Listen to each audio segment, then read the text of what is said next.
you say this map is the basis of your overlay and your determination of the location of your boundary lines on the exhibit that's marked 14? I'm referring to your two exhibits. Oh, the 6. Yes. All right, well, why don't you point out to me so I'll be able to see it?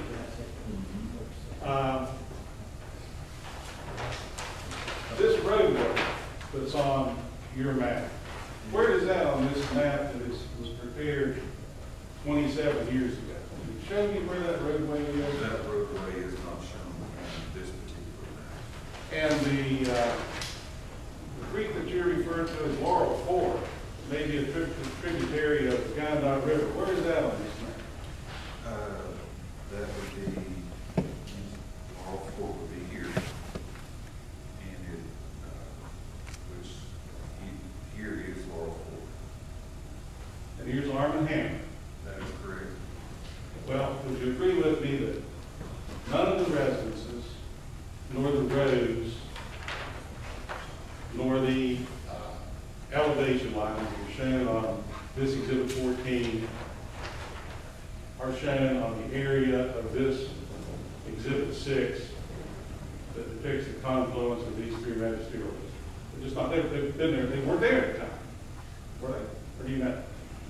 No, they are not depicted on here. That is why we compared the legal description, which says it follows the bridge. That is how we determine the location of this map in relation to the map that we created. There are no courses and distances on this map. There is exhibit 6. There is a legal description, a corresponding document that says it follows the bridge, and that is how we placed this map onto this map. As it relates to the dividing ridge between District 4 and 3. Yes. That's all the questions I have. Thank you very much. Very good. Thing. All right. Water. All right.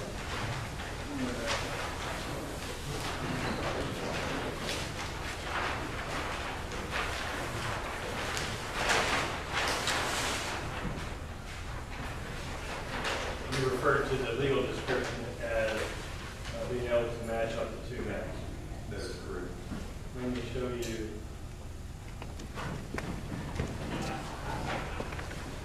Page 451, exhibit 8.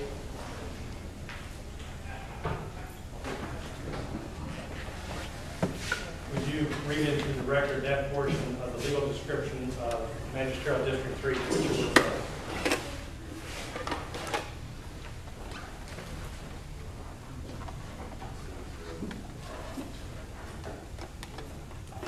It's leaving city boundary location along the District 3 and District 4 boundary line along the bridge between Hens Branch and Lichtenburg and Big Creek to the mouth of Big Creek. So that's the ridge line that you indicated that you walked, correct? Yes. You got Hens Fork or Hens Branch to the south, and you got Lake Fork to the north. That is correct. And that's the description that determines the common boundary between Magisterial District 3 and Magisterial District 4. Yes. And the residence that you've identified as 281 lies to the south of that ridge line and is in Magisterial District. Yes.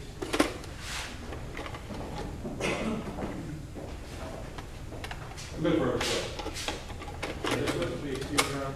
You may. You can step down, sir. You are to. Or your next witness now, Mr. Carey. Mr. Holder. Yes, I do.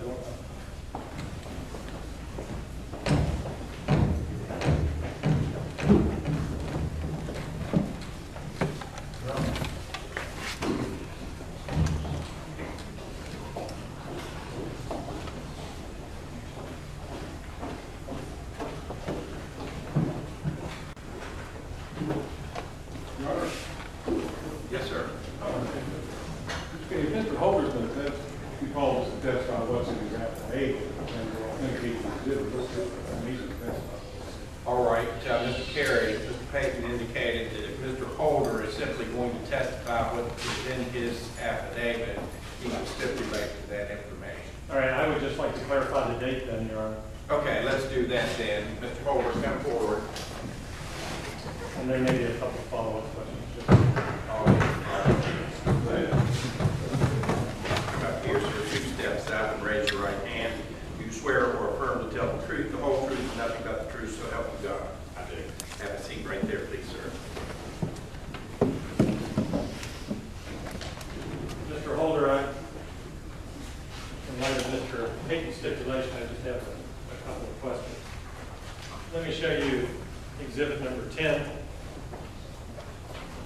It's been previously admitted. Do you recognize that document? Yes, sir. What is it? This is what was traditionally called a leave behind card. It was a document that was used by a vendor that the state of West Virginia used for a period of time to mapping an address. And what was the purpose of doing the mapping and address? The purpose of doing the mapping and addressing was so that we could find people in emergencies and so people would have city-style addresses. And as a result of that process, did they convert some old addresses to new addresses? That is correct, and that's still in the process. And is that the purpose of that card? That is correct. Okay. Can you read the date of the return? That's the envelope that was returned in, is that correct? Actually, it's a two-sided postcard. I think it's yellow, orange in color. Okay. All right, so this is the front, and then this would be the back of the card. That is correct. Can you read into the record the date that it was received? May the 19th of 2006. And you had the original in your file, is that correct? And you've reviewed that before today, correct? That's correct. Now, it also indicates just